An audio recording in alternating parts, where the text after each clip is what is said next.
څه پیغام لرې وروره؟ دغه یو پیغام دی وروره، زه دا تمه نه کوم زما جرابې زما بچو ته ولي، زما بچو ته کالي زما د دې یو میاشت هسپتال علاج وشي، زه په خپله کوم بچو ته که نه، صرف دونه وشي زما د دې علاج 16,000 روپو نه زه پاتې شوم. بله ورځ مې ورور ته ویلې چې وروره 20,000 ته دغه هسپتال کومک چې کې ما ته دې کور ته راوړه واچو که. هغې ما ته ویلې ما خو تا کور ته نه دي ګټلي چې زه تا ته درکړم. همداسې یې پرېښوستم. ما ډېر یو لس سپیکر والا نشه م کوله، د نشې ځي ته رالو، هغې ته خبرې پوښتنې کولې. ما ورته ویل ما نه پوښتنې وکړه چې زړه مې جاړي، زه د شوق نه راځم، د مینې نه دلته نه راځم.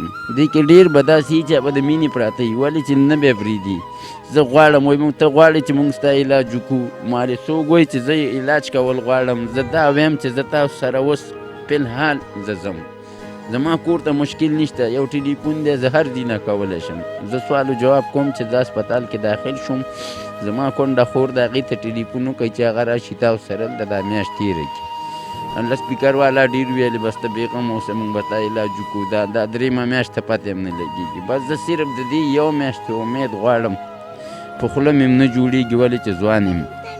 زما علاج وشي، زه بچیو کومک هر څه زه کولی شم، خو بس زما صرف دا یو خاص تاسو ته دی چې زه خپل ما دا لور معذوره ده، دا ما ډېره علاج ته وګرځوله، دې ته ما کباړ کې سیلور راوړل، د 20,000 روپو جمع مې کړل، بیا مې خرڅ کړل، دې باندې ما ولګولې چې زه دې ته دونه کولی شم، زه هر څه کولی شم.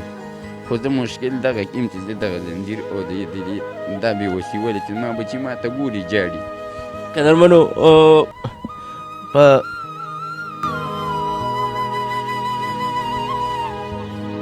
په زنځیرونو کې پروت زما دا رور، او د ده دغه اخرنی فریاد، دغه ژړه چې زما علاج دې وشي.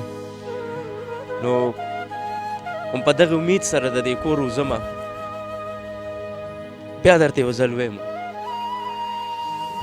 دا د پاکستان لور خور ده، دې سره به مونږ ودرېږو.